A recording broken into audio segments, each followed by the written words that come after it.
안녕하세요. 오늘도 사연살롱을 찾아주셔서 감사합니다. 저는 몇 년 전에 재혼을 했어요.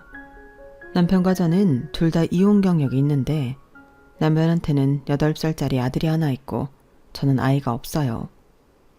처음 남편과 재혼을 결심했을 때 남편이 원한다면 아들을 키울 생각도 있었어요.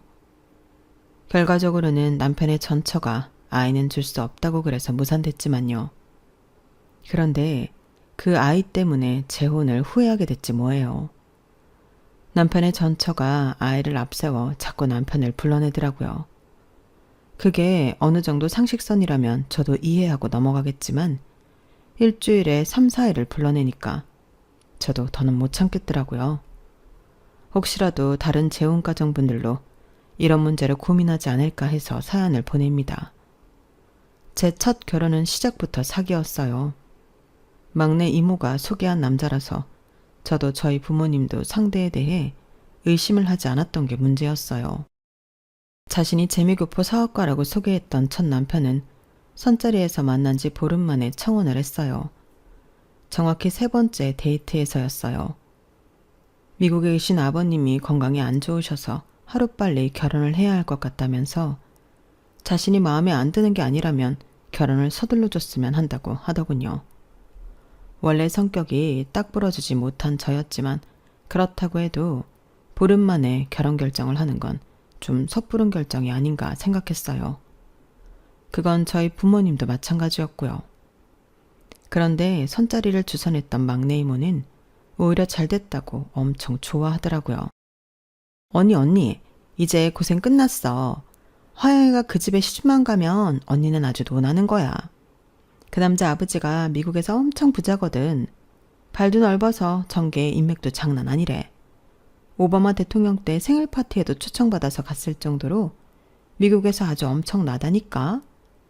그런 집안에 딸내미를 시집보낼 기회를 얻었는데 그걸 왜 마다해. 나라면 무슨 수를 써서라도 꽉 붙잡을 텐데 말이야.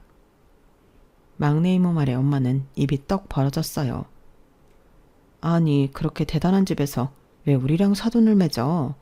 아무리 화영이가 내 딸이긴 하지만 인물이 미스 코리아 나갈 정도로 출중한 것도 아니고 그렇다고 공부를 뛰어나게 잘한 것도 아닌데 말이야.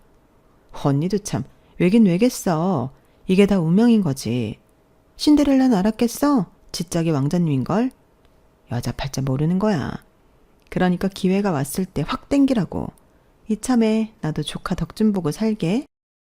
그날 막내 이모의 말에 저희 부모님은 이 결혼에 욕심을 내게 되셨어요. 저 역시도 마음이 흔들리지 않았다면 거짓말일 거예요. 영화에서나 일어날 법한 신데렐라 스토리의 주인공이 바로 내가 될 수 있다는 사실에 살짝 고무됐거든요. 첫 남편은 몸에 두르고 있는 옷과 구두, 시계도 고가의 제품이었지만 씀씀이도 그에 못지않게 컸어요. 당시 저는 서울 소재의 여대 졸업반이었는데 남편은 제가 다니던 학교까지 저를 찾아오곤 했어요.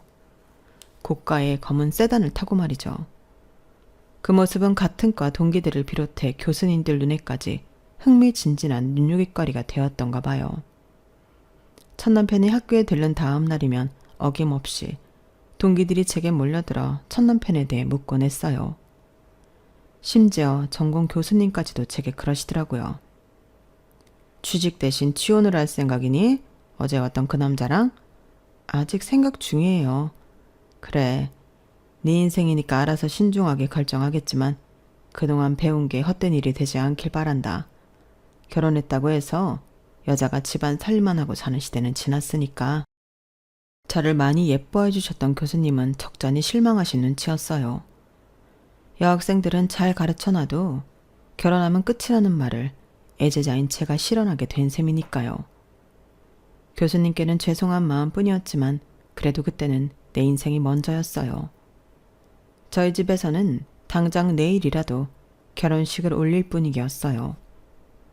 이제 남은 건 당사자인 제 결정뿐이었어요. 사실 저는 자라면서 금전적으로 어려움에 처했던 적은 없었어요.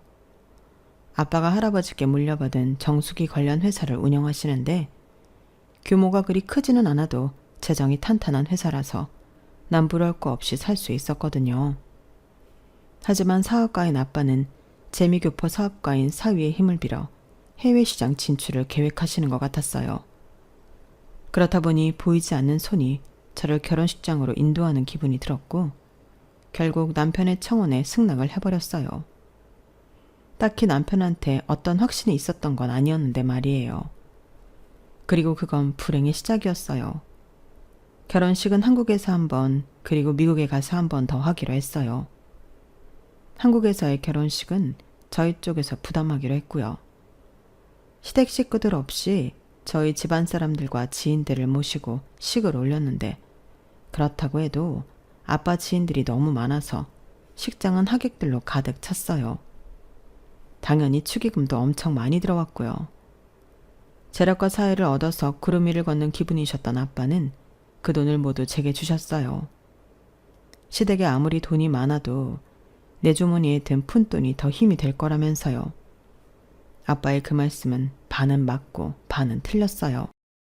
한국에서 결혼식을 마치고 미국으로 건너가 두 번째 식을 올리게 된 저는 시댁에 도착한 순간 뭔가 잘못됐다는 걸 느낄 수 있었어요.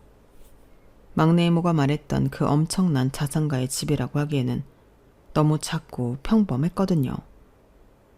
땅덩이가 넓은 미국이라는 게 무색하게도 시댁은 규모가 작은 평범한 주택이었어요. 그저 평범한 중산층 수준이었어요. 아니, 어쩌면 그보다도 못하다고 보는 게 맞겠네요. 거기다 남편의 재력에 대해 더욱 의심이 갔던 건 남편이 타고 다니던 차였어요. 일본 브랜드의 중저가 차량을 몰고 다니더라고요. 한국에서 잠시 지낼 때도 벤츠를 타던 사람이 말이죠.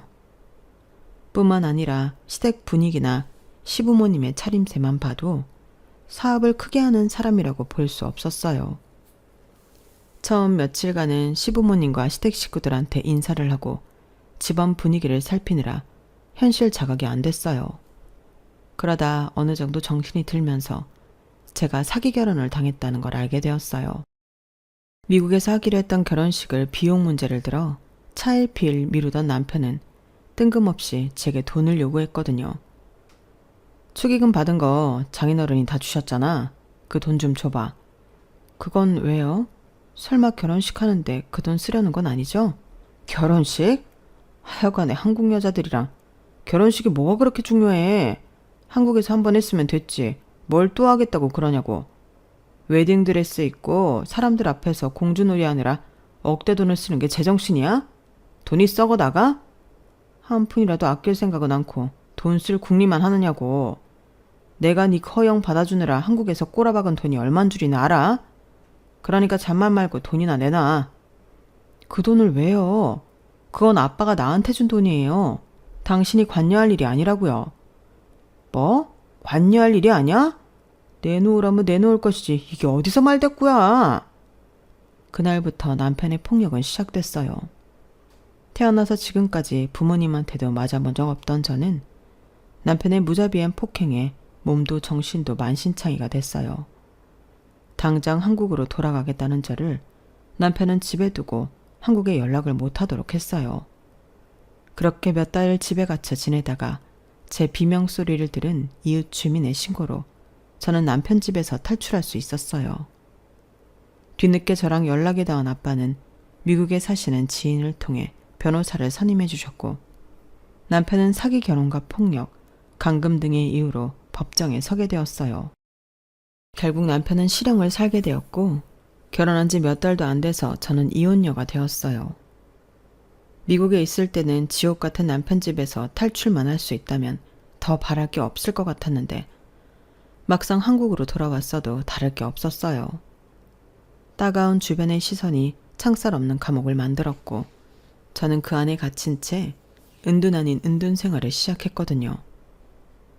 동기들은 다들 취업에 성공해 회사원이 되었고 취업 때를 놓친 저는 원서를 낼 곳조차 없었어요. 거기다 워낙 성대하게 결혼식을 했던 탓에 주변에선 제가 이혼하고 한국으로 돌아왔다는 소식에 벌떼처럼 달려들었어요.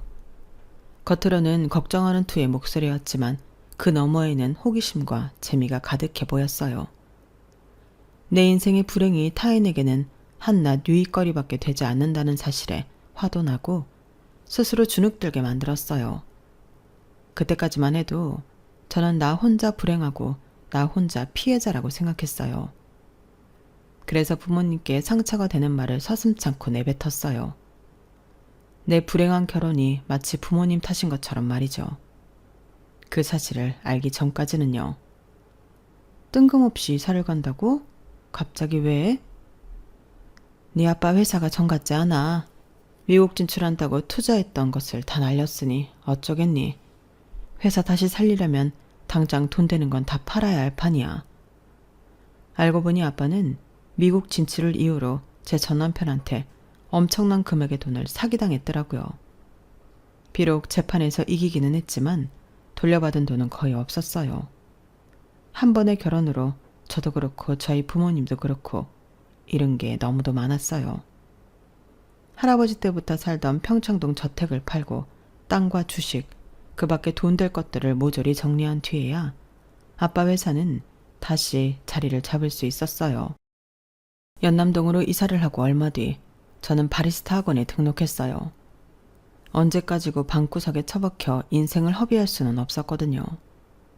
그래서 내가 하고 싶은 게 뭐가 있나 고민하다가 고민 끝에 찾아낸 게 바로 바리스타였어요. 그렇다고 카페에 취직을 할 생각은 아니고 기회가 된다면 작더라도 내 카페를 차리고 싶었어요. 그렇게 시작한 커피 공부는 생각보다 저랑 잘 맞았어요. 내가 좋아하는 분야라서 그런지 이론도 머릿속에 쏙쏙 들어오고 평소 유별나다 싶을 정도로 까다롭게 커피를 내려 마시던 버릇은 실습에 꽤 도움이 되었거든요. 덕분에 바리스타 자격증은 큰 어려움 없이 딸 수 있었어요. 하지만 자격증을 땄다고 해서 당장 카페를 차리진 않았어요. 실무 경험이 없기 때문에 만반의 준비를 다 하고 싶었거든요. 전국에 있는 커피 잘한다는 카페를 다 찾아다니고 좋은 원두를 찾기 위해 발품도 팔았어요. 어느 정도 준비가 됐을 때 제가 가진 돈으로 얻을 수 있는 가게를 찾고 가게 인테리어도 스스로 구상을 했어요. 그렇게 2년 가까운 시간이 흐른 뒤에야 저는 작은 카페를 오픈할 수 있었어요.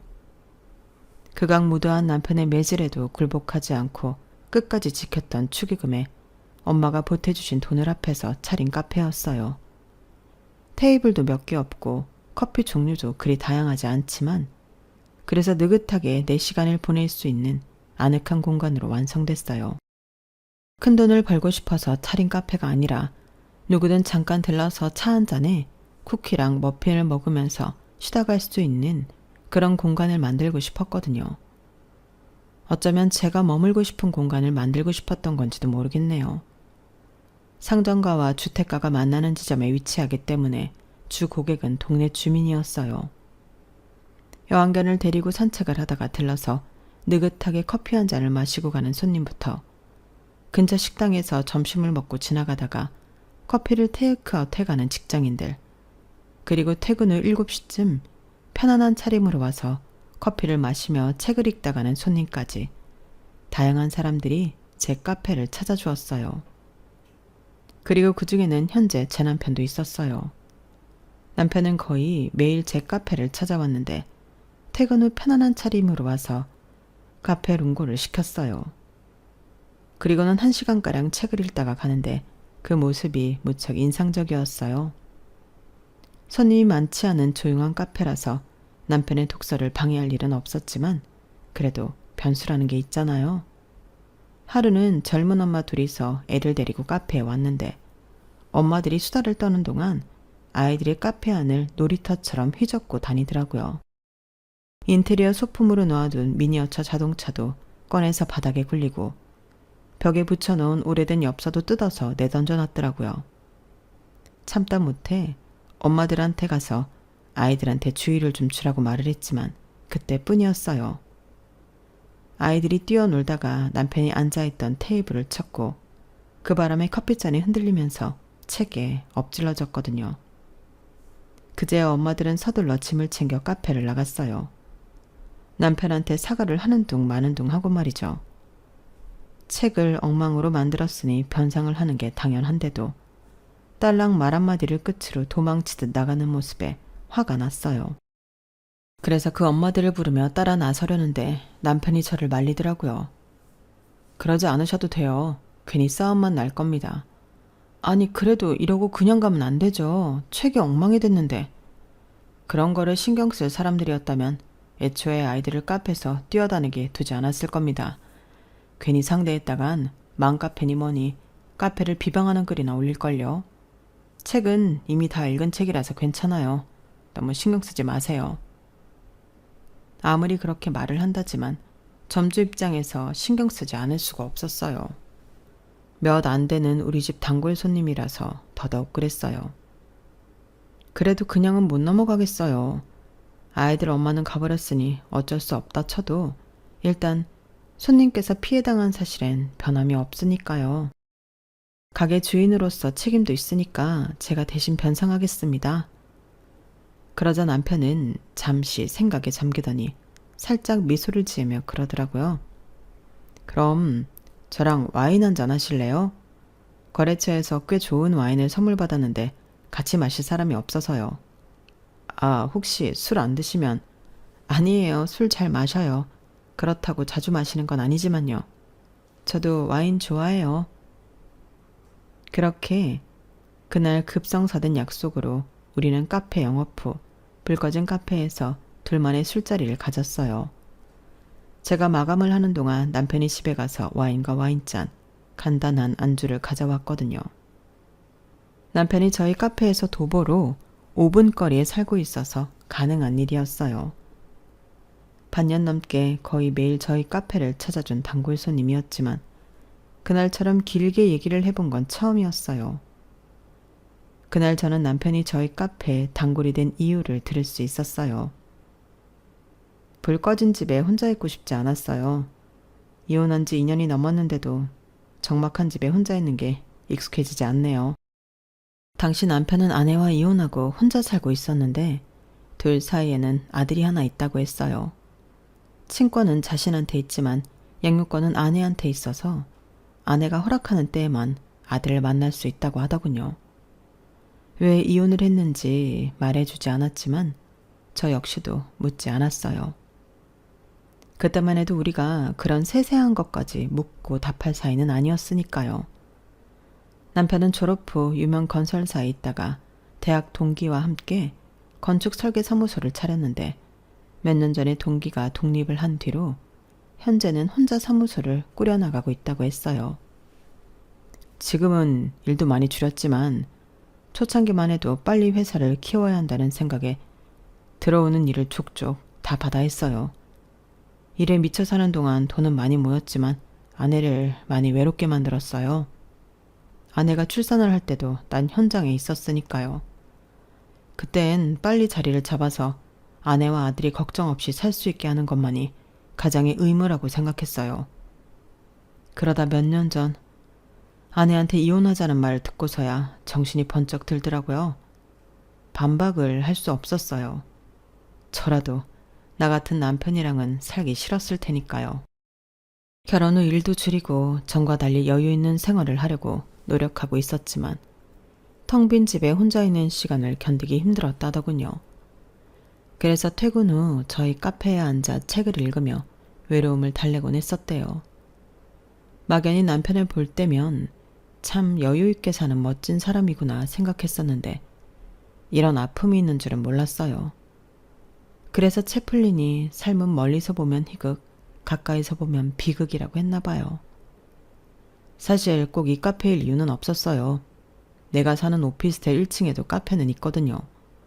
그런데 지나다 보니까 여기 인테리어가 마음에 들더라고요. 혹시 인테리어를 직접 하신 건가요? 네, 전공이 그쪽이라서요. 그렇게 시작된 대화는 제 이혼 얘기까지 이어졌어요. 시시콜콜한 내용까진 아니고 간단히 뭉뚱그려서 이혼했다고만 얘기했지만요. 서로의 비밀을 공유한 사이가 돼서 그런지 이후로는 남편이 카페에 찾아오면 한 테이블에 앉아 얘기를 나누곤 했어요. 카페를 찾아오는 이유가 책을 읽기 위함이 아니라 외로움을 달래려는 거라는 걸 알았기 때문이었죠. 게다가 건축과 인테리어는 분야가 다른 듯 하면서도 연결된 부분이 많아서 대화도 잘 통했거든요. 그렇게 1년 넘게 남편과 거의 매일 만나면서 많은 대화도 나누고 가끔은 같이 전시회도 다니면서 많은 걸 공유하는 사이가 됐지만 일정한 선은 넘지 않으려고 노력했어요. 첫 남편한테 받은 결혼 트라우마가 있어서 선뜻 그 선을 넘을 수가 없었거든요. 이 남자도 나중에 어떻게 변할지 모른다는 공포심이 늘 마음속에 도사리고 있는 기분이었어요. 반면에 남편은 조금 더 진전된 관계를 원했어요. 궁극적으로 결혼까지도요. 서로가 원하는 목적이 다르다 보니 언제부턴가 서로에 대해 서운한 감정이 은연중에 드러나곤 했어요. 말다툼까지는 아니었지만 그 직전까지는 갔던 것 같네요. 그러던 어느 날이었어요. 남편과 함께 아울렛에 갔는데 거기서 시어머니와 마주친 거예요. 이혼한 아들이 여자랑 같이 다정하게 쇼핑을 하고 있는 걸 본 어머님은 당연히 저를 새 며느리감으로 생각하셨던가 봐요. 자꾸 저한테 집에 한번 놀러 오라고 그러시는 거예요. 남편이 제 눈치를 보면서 그런 사이 아니라고 했는데도 어머님은 믿지 못하시는 눈치였어요. 그리고 며칠 뒤 어떻게 아셨는지 어머님이 제 카페로 오셨더라고요. 이렇게 찾아와서 많이 놀랐죠? 늙어서 주책이라고 해도 할 말은 없지만 그래도 꼭 한번 만나보고 싶었어요. 우리 애는 아무 사이 아니라고 하는데 내 눈에는 그게 아닌 것 같아서 말이죠. 내 아들이 그쪽을 보는 눈빛도 그렇고 그쪽에 내 아들을 바라보는 눈빛도 그렇고 그걸 보고 어떻게 아무 사이 아니라고 생각하겠어요. 혹시 마음이 있는데 아직 확신이 없어서 그런 거라면 내가 이거 하나만은 약속할 수 있어요. 난 시어머니 노릇할 생각도 없고 아들 내외 사는데 귀찮게 할 생각도 없어요. 명절이니 재산이 이런 걸로 며느리 오라가라 할 마음도 없고요. 그저 두 사람이 서로 의지하고 행복하게 살면 난 더 바랄 게 없어요. 그러니까 혹시라도 내 아들이 아닌 시부모나 시댁 때문에 갈등 중이라면 다른 거 보지 말고 내 아들만 보고 결정하세요. 각서를 쓰라면 내가 써줄 수도 있으니까. 그 말씀을 하시는데 어머님 눈이 촉촉해지더라고요. 혹시라도 당신 때문에 제가 당신 아들을 밀어낼까봐 겁을 먹고 계신 것 같았어요. 그런 어머님께 차마 당신 아들이 아니어도 나는 재혼할 생각이 없다는 말을 할 수 없었어요. 어머님이 댁으로 돌아가시고 저는 한참이나 생각에 잠겼어요. 우리 엄마도 혹시 저런 마음인 게 아닌가 해서요. 이혼을 한 건 자식인데 어떻게 된 게 상처는 부모가 더 크게 받는 게 아닌가 싶더라고요. 우리 부모님도 제가 이혼을 한 이유가 당신들 탓이라고 자책하며 사시진 않을까 그제야 부모님 걱정이 되더라고요. 그래서 엄마한테 전화를 했어요. 이혼한 이후 그동안 절대로 꺼내지 않았던 제 이혼에 대한 엄마의 생각을 물었는데 역시나 모든 걸 당신 탓으로 받아들이고 있더라고요. 모든 게 다 내 탓이다. 애초에 넌 결혼에 마음도 없었는데 네 이모 말만 듣고 돈에 눈이 멀어서 널 지옥불 속에 밀어 넣었으니까. 그때 내가 조금 더 알아보고 혼사를 진행했더라면 네가 그런 놈한테 모준고 난당해도 됐는데. 하영아, 엄마가 미안해. 엄마가 정말 미안하다. 저는 이미 어둠을 헤쳐나온 지 오래였지만 엄마는 여전히 암흑 속에서 살고 계셨어요. 자식의 인생을 망쳤다는 자책을 하면서 말이죠. 그날 엄마를 보니 더는 지금처럼 피해의식 속에 살면 안 되겠다는 생각이 들었어요. 내가 결혼했던 첫 남편이 나쁜 놈인 거지 지구상의 모든 남자가 다 사기꾼의 나쁜 놈은 아니니까요. 그래서 남편한테 제가 먼저 청혼을 했어요. 1년 넘게 만나오면서 남편에 대한 믿음도 생겼고 함께 있을 때가 혼자 있을 때보다 안심이 되고 편한 걸 보니 이 남자가 진짜 내 짝이라는 확신도 있었거든요. 그동안 줄곧 결혼에 회의적이었던 제가 뜬금없이 청혼을 하자 남편은 무척 놀라는 눈치였어요. 저라면 이 여자가 갑자기 이러는 이유가 뭘까 의심부터 했을 텐데 남편은 그러지 않았어요. 오히려 제 손을 잡고 고맙다고 하더군요. 그런 남편한테 제 과거를 속이는 건 죄를 짓는 것 같아서 그날 저는 남편한테 모든 사실을 털어놓았어요. 제 얘기를 들은 남편은 눈시울이 빨개져서는 말없이 저를 안아주더군요. 그리고는 나직한 목소리로 말했어요. 있었던 일을 지울 수는 없지만 앞으로 행복한 순간이 많아지면 안 좋은 기억을 덮을 수 있지 않겠냐고요. 그러니 자기가 노력하겠다고요. 그 말에 울컥해져선 저도 모르게 눈물을 흘렸습니다. 몇 달 뒤 저는 재혼을 했어요. 따로 결혼식을 올리지는 않았고 조촐하게 양가 부모님과 몇몇 친척분들만 모시고 식사 자리로 가름했어요. 우리 부부는 둘 다 한 번의 실패 경험이 있어서 그런지 이번 결혼은 어떻게든 잘 지켜나가고 싶다는 마음이 강했어요. 그래서 서로 대화도 자주 하고 갈등이 생길 소지가 있는 말이나 행동은 애초에 하지 않으려고 노력했어요. 우리 부부만큼이나 양가 부모님들도 많은 노력을 하셨는데 어머님은 결혼 전에 제게 하셨던 약속대로 명절이나 제사를 비롯해 시댁 행사에 강제로 저를 부르거나 하지 않으셨어요. 고부간의 갈등이 생길 여지를 주지 않으시려 무척이나 노력하시는 게 보이더라고요. 물론 그럼에도 불구하고 제가 제 의지대로 명절이며 시댁 행사에 참석은 하고 있지만요. 저희 부모님은 제가 재혼할 생각가 있다는 말씀을 드리자마자 업체에 의뢰해 남편 뒷조사까지 하셨어요. 다시는 이전과 같은 실패를 반복하지 않으시라는 거였죠. 물론 아무런 하자가 없음을 알게 되곤 뒤늦게 남편한테 사과를 하셨지만요. 제 첫 결혼이 어땠는지 잘 아는 남편은 저희 부모님을 이해해 주었어요. 자신이었어도 그랬을 거라고요. 조심스럽기만 하던 재혼 생활은 시간이 지나면서 조금씩 자연스럽게 자리를 잡아가기 시작했어요. 저희 부부도 그렇고 양가 부모님도 그렇고요. 그런데 생각지도 않은 곳에서 문제가 생겼지 뭐예요. 그동안 아이 면접권까지 제안했던 남편의 전처가 저희 결혼 소식을 들은 이후부터 변하기 시작했는데 그로 인해 예기치 않은 문제가 불거지기 시작한 거예요. 여보, 미안한데 이번 주 토요일에 공연 보러 가기로 한 거 말이야. 아직 예매 안 했으면 다음으로 미루면 안 될까? 재우 엄마한테 연락이 왔는데 이번 주 토요일에 재우 만나게 해주겠대. 아, 그래요? 그럼 그렇게 해요. 공연이야 나중에도 볼 수 있는 거니까. 그런데 요즘은 그쪽에서 재우를 자주 만나게 해주네요. 예전엔 법원 명령에도 불구하고 애 얼굴도 안 보여주더니. 그러게 말이야. 이제 곧 내가 초등학교에 들어가니까 그래서 그러는가 봐. 아무래도 친구들이랑 달리 아빠랑 같이 살지 않는 게 애한테 상처가 될 수 있으니까. 그래서 더 아빠랑 가깝게 해주려는 게 아닐까? 남편도 저도 아이를 위해 좋은 쪽으로 받아들이려고 노력했어요. 그래서 전처 쪽에서 애를 만나게 해주겠다는 날이면 그게 언제든 남편을 보내주곤 했고요. 그런데 시간이 지날수록 그 정도가 좀 심해지지 뭐예요. 처음엔 한 달에 한두 번 정도 아이와 만나게 해주겠다고 남편을 불러내더니 그 횟수가 점점 늘어서 지금은 일주일에 거의 4, 5일을 남편을 불러내더라고요. 남편도 처음엔 아이를 다시 볼 수 있다는 기쁨에 신나서 나갔지만 점점 횟수가 늘수록 제 눈치를 많이 보게 된 거예요. 거기다 남편과 아이 둘만 만나는 게 아니라 전처가 그 자리에 꼭 끼려고 한다는 게 더 큰 문제였죠.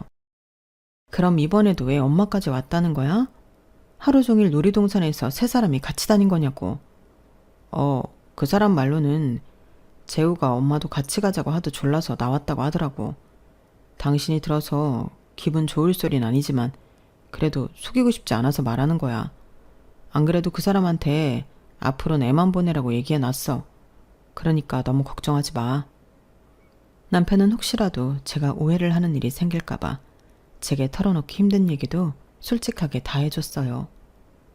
그런 마음이 고맙기도 했지만 한편으로는 그 사정을 속속들이 알게 됨으로써 제 속에서 불이 나곤 했지만요. 옛말에 모르는 게 약이다라는 말이 실감나더라고요. 아이 교섭권을 핑계로 전처가 제 남편과 만남을 이어가려 한다는 의심이 들었지만 일단은 남편을 믿어보기로 했어요. 그럼에도 불안한 마음은 속일 수 없더라고요. 남편과 전처 사이에는 아이라는 매개체가 있기에 언제고 다시 재결합을 할 수 있지 않을까 하는 두려움이 컸어요. 그런데 그런 마음에 불을 지르는 일이 생긴 거예요. 하루는 제 휴대폰으로 모르는 번호로 전화가 걸려왔는데 받아보니 남편의 전처더라고요. 자신을 제 엄마라고 밝히면서 어찌나 의기양양하게 굴던지 몰라요. 우리 그이가 얘기 안 하던가요? 이번 주 수요일이 재우 생일이라서 그 기념으로 주말에 가족여행 가기로 했는데? 어머, 그이가 말 안 했나 보다. 아니요, 얘기는 전에 들었어요. 하지만 아직 가겠다고 결정된 건 아니에요. 그이도 저도 아직 결정을 못 내렸으니까요. 어머머, 결정된 게 아니라니?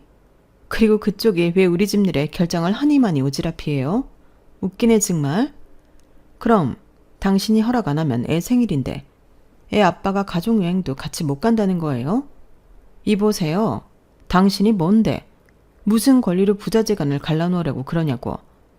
당신이 애가 없어서 뭘 모르는 모양인데 지금 당신이 얼마나 주제넘은 생각을 하는지 알긴 해요? 아빠랑 아들은 천륜지간이에요. 당신이 해라 마라 한다고 끊길 인연이 아니라고요. 혹시라도 이번 일로 우리 애가 상처받는 일이 생긴다면 나 당신 가만 안 둬. 알았어요? 남편의 전처는 성질을 내고는 전화를 끊었어요. 전화를 끊자마자 심장이 미친 듯이 뛰고 손가락이 바들바들 떨리더라고요. 마치 내가 멀쩡한 가정을 깨려는 뇌연녀 취급을 받는 기분이 들었거든요. 그래서 남편한테 이번 여행은 가지 말라고 하려고 여행 얘기를 꺼냈어요. 여보, 이번 주말에 여행 가는 건 말이야. 아, 그거 못 간다고 했어. 재호랑 둘이 가는 것도 아니고 재호 엄마까지 온다는데 그건 좀 그렇잖아. 남편이 먼저 거절 의사를 말해주어서 속으로 얼마나 기뻤나 몰라요. 그러면서도 한편으로는 앞으로도 이런 일이 계속되면 어쩌나 불안하더라고요. 불길한 예감은 틀리는 일이 없다더니 얼마 지나지 않아 제가 걱정했던 일이 실제로 벌어지고 말았어요.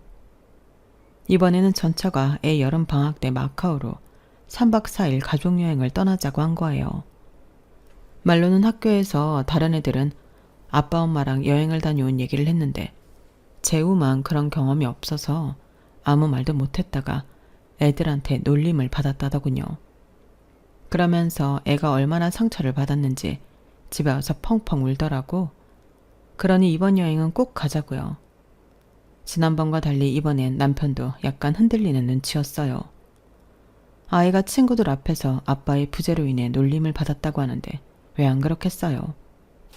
하루 종일 생각에 잠겼던 남편은 저녁밥을 먹으면서 그러더라고요. 여보, 우리 이번 여름에 마카오로 여름 휴가 가자. 같은 호텔에 지내면서 애랑 놀아줄 때만 내가 재우한테 갔다 오면 될 것 같은데 당신 생각은 어때? 당신이 재우랑 재우 엄마 보기 불편하리란 건 알지만 당신 두고 내가 재우 엄마랑 어떻게 한 방에서 지내? 아무리 애 문제가 걸려있다고 해도 말이야. 잠은 따로 자고 애랑 놀아줄 때만 갔다 오는 정도라면 당신한테도 덜 미안할 것 같아.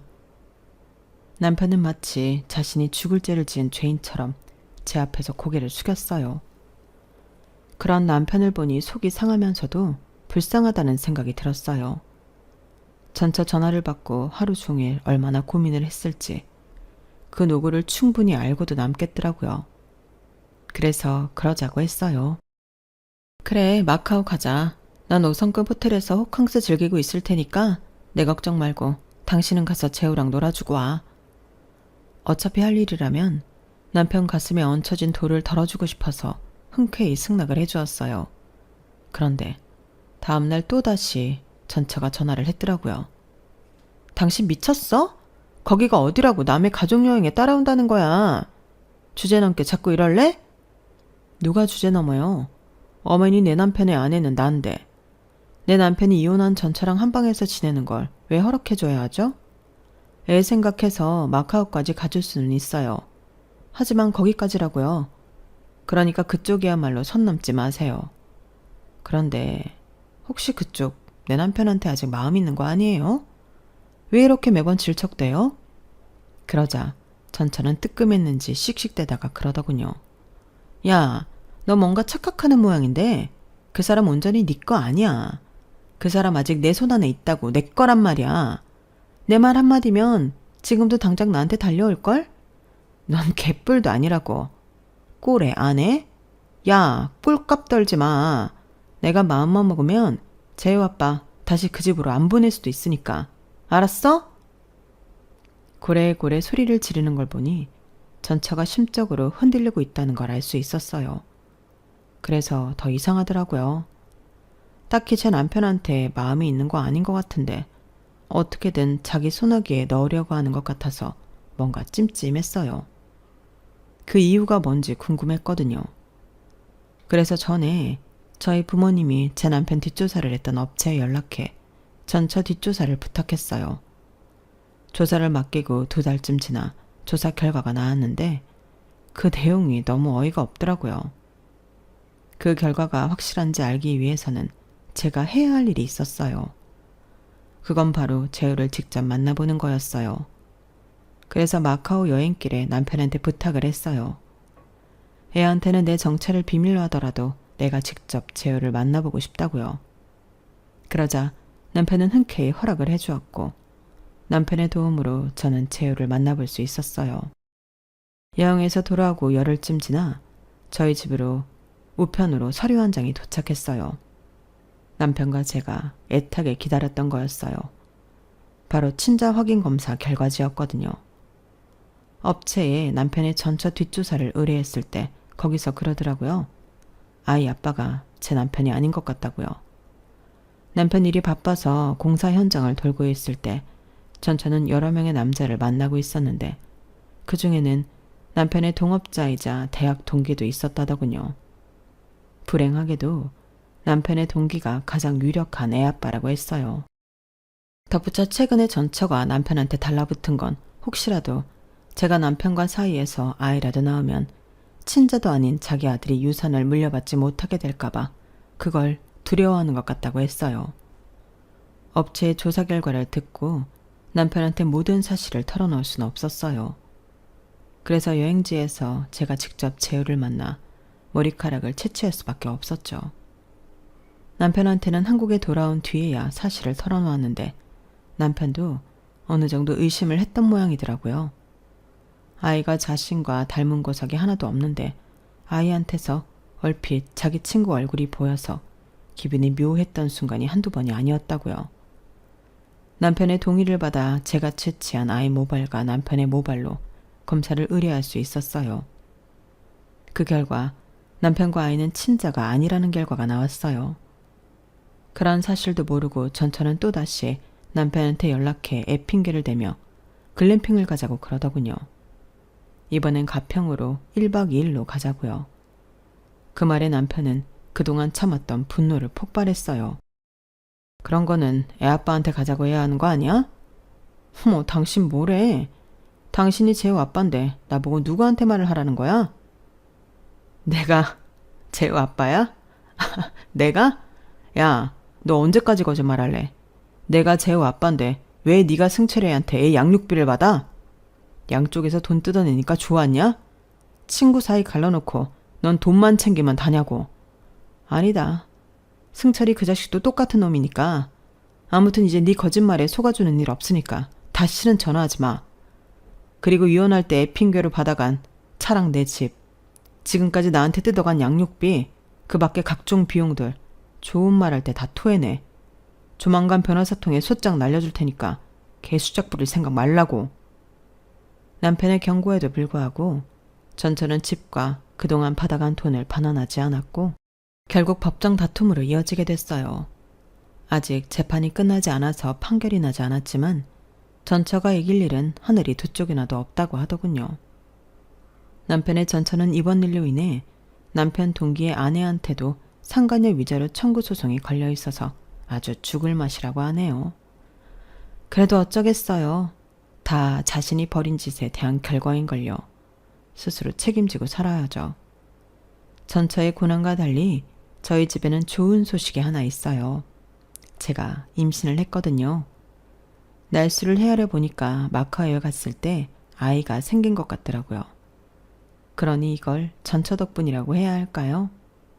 아무튼 남편의 전처가 이 소식을 들으면 어떤 표정을 지을지 궁금하네요. 지금까지 제 사연을 들어주셔서 감사합니다. 항상 건강하시고 또 항상 행복하세요. 여러분, 사연 댓글에 응원과 현명한 조언 부탁드려요. 좋아요와 구독은 저에게 큰 힘이 됩니다. 오늘도 좋은 일 가득하세요.